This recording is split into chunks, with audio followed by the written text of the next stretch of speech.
রাতের বেলা হঠাৎ দেখলেন আপনার বাচ্চার নাক দিয়ে রক্ত পড়ছে, টিস্যু বা কাপড় লাল হয়ে যাচ্ছে।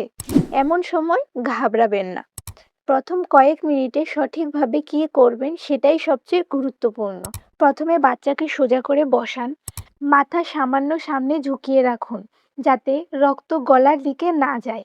এরপর নাকের নরম অংশটা চেপে ধরুন, নাকের হাড়ের অংশ নয়, নাকের নিচের নরম অংশ। অবিরত প্রায় ১০ থেকে ১৫ মিনিট চেপে ধরে রাখুন। মাঝখানে বারবার ছেড়ে দেখে নেবেন না।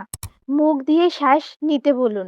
বাচ্চাকে শান্ত রাখুন এবং নাক খোঁচাতে বা জোরে নাক ঝাড়তে দেবেন না।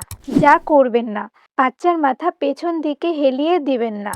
নাকের ভেতরে টিস্যু বা তুলা গভীরভাবে গুঁজে দেবেন না। বেশিরভাগ সাধারণ নোজ ব্লিডিং কিছুক্ষণ চাপ দিয়ে রাখলেই বন্ধ হয়ে যায়।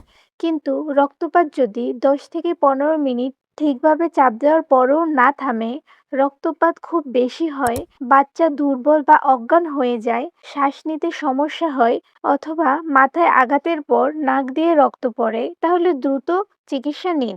মনে রাখবেন, বাচ্চার নাক দিয়ে রক্ত পড়লে প্রথম কাজ হলো প্যানিক না করা।